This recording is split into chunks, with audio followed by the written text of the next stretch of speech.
You were fine all day. No cravings, no sweets, no problem. Then the evening hits. Dinner is over.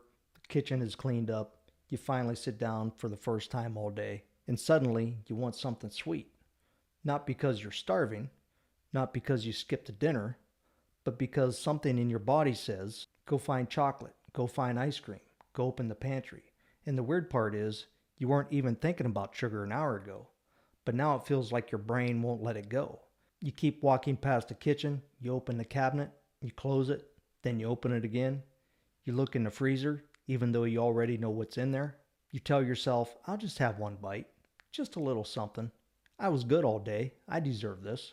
And then you wonder, why does my willpower disappear at night? But what if this isn't just willpower? What if this craving is a signal? A signal that your blood sugar, your stress hormones, your sleep, your protein intake, or your metabolism is not as stable as it should be. Because many people are not craving sugar at night because they're weak. They're craving sugar because their body is looking for quick relief, quick energy, or a quick way to calm down. And once you understand that, nighttime cravings start to make a lot more sense. One of the most common things I hear in practice is, Dr. Mason, I do pretty well all day. Then nighttime comes and everything falls apart. They'll say, I'm not even hungry, but I still want something. Or I could eat a good dinner and still end up looking for sweets. Or I don't crave sugar in the morning, so why does it hit me at night? Or I could ignore it for 20 minutes, but then it gets louder. That's the part most people never get explained.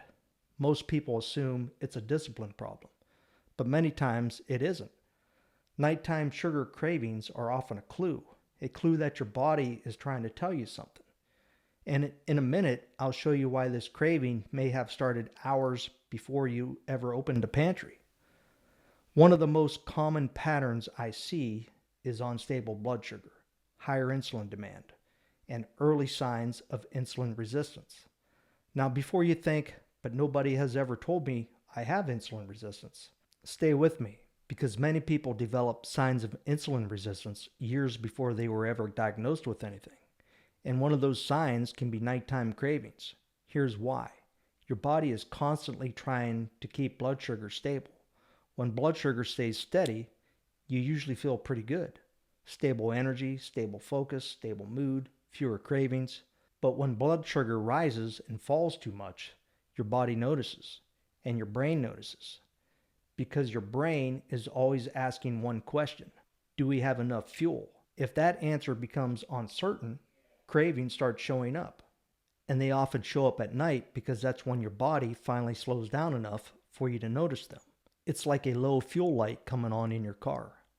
The light doesn't mean the car is broken, it means the system is asking for fuel. But with nighttime cravings, your body may not be asking for true nutrition. It may be asking for fast energy. And that's why the craving can feel so urgent. Now here's where people get confused. They assume the craving means I need more food, but that's not always true. Sometimes the craving means I need quick fuel. Those are two very different things. Think about what people crave at night. Very few people crave grilled chicken, broccoli, or eggs. They crave foods that raise blood sugar quickly. Chocolate, cookies, ice cream, candy, chips, cereal, crackers, peanut butter. Because the brain is looking for fast energy, not necessarily more nutrition. That's why the craving doesn't feel calm. It doesn't feel like, maybe I'll have a balanced meal. It feels more like, I need something now. And that's important, because if you treat every craving like true hunger, you may keep feeding the same cycle. But blood sugar is only one piece, because sometimes the nighttime craving was being built all day long. Now here's another hidden cause: protein, or more accurately, not enough protein earlier in the day. I can't tell you how many times I've reviewed someone's meals and found that breakfast was mostly carbohydrates, lunch was light, snacks were quick, dinner was rushed, and by evening their body was trying to catch up. They wonder why cravings show up later. But the craving didn't start at 9 p.m. It may have been building since breakfast. This is especially common when someone starts the day with coffee, maybe a piece of toast, a granola bar, or oatmeal without enough protein. They may feel okay for a few hours, but later their body starts asking for quick energy. Imagine trying to heat your house with newspaper. You can keep throwing newspaper into the fire all day. You'll get quick flames, but they won't last. Protein is more like a log on a fire. It burns longer. It creates stability. And stability is exactly what many people are missing. Now stay with me, because the next two causes are the ones people miss the most. Poor sleep. Have you ever noticed that cravings are worse after a bad night's sleep? You wake up tired, you need more caffeine, you feel hungrier, you feel less patient, and by evening, your cravings are worse. There's a reason for that. Sleep affects hormones that regulate hunger and fullness. When sleep suffers, those signals become less reliable. It's like your appetite thermostat gets thrown off. Your body has a harder time knowing when it has enough. That's one reason people can often crave more sugar after poor sleep. Not because they suddenly became weak, but because their physiology changed. And then there's stress. This is a huge one. Many people tell me, I only crave sugar at night. Then we start talking. And then what we discover is that at nighttime is often the first time all day they've slowed down. The kids are in bed, the work is done, the phone is finally quiet, the distractions are gone, and suddenly their brain starts looking for relief, for comfort, for reward. And sugar can give a temporary sense of relief. That doesn't mean it fixes the problem. It just means the brain learned, this helps me feel better for a few minutes. So sometimes a craving isn't coming from hunger. Sometimes it's coming from stress. Sometimes it's coming from unstable blood sugar. Sometimes it's coming from not eating enough protein earlier. And sometimes it's a combination. This is the point where a lot of people finally say, that explains why I can be full and still want sugar. Now here's where people get stuck. They think if I had more discipline, I wouldn't have these cravings. But discipline isn't always the issue. Because if blood sugar is unstable, sleep is poor, stress is high, protein intake is low, and the nervous system has been running all day, your body is going to push back. That's biology, not weakness. And this is why so many people feel frustrated. They think they're fighting food when they're actually fighting physiology.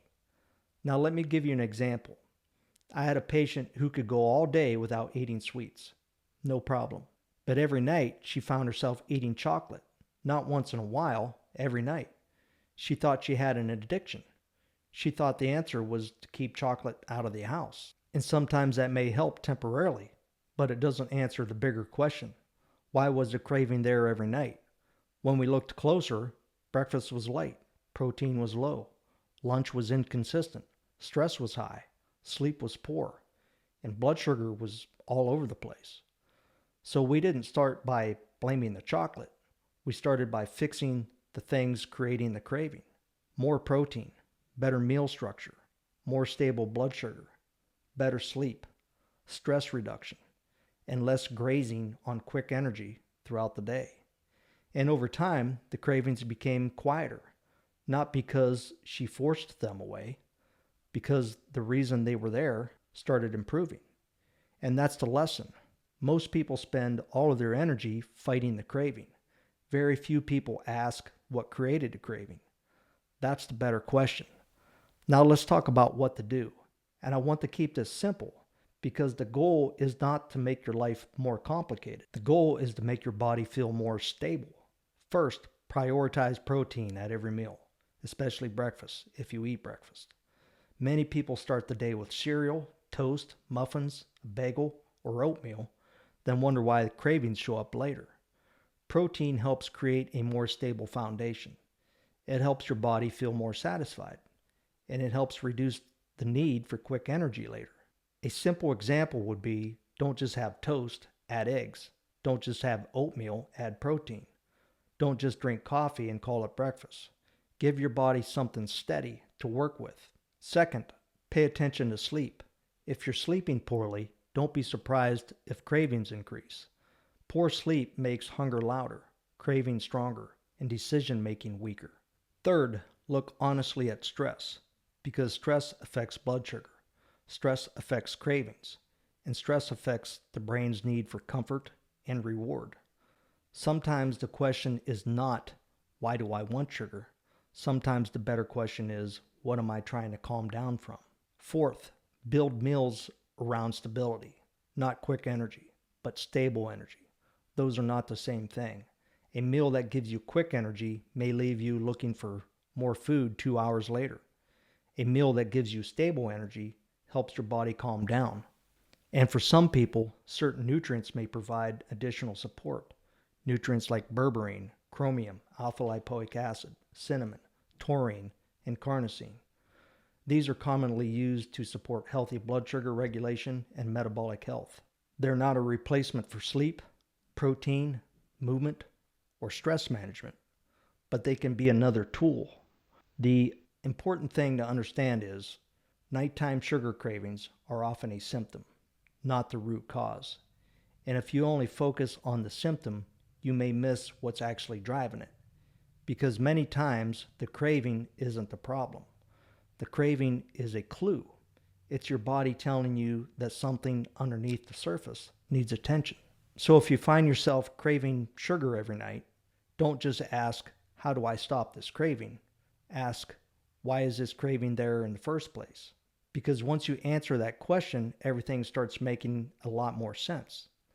Let me know in the comments, what do you crave most at night? Chocolate, ice cream, cookies, chips, or something else? I'll see you in the next video.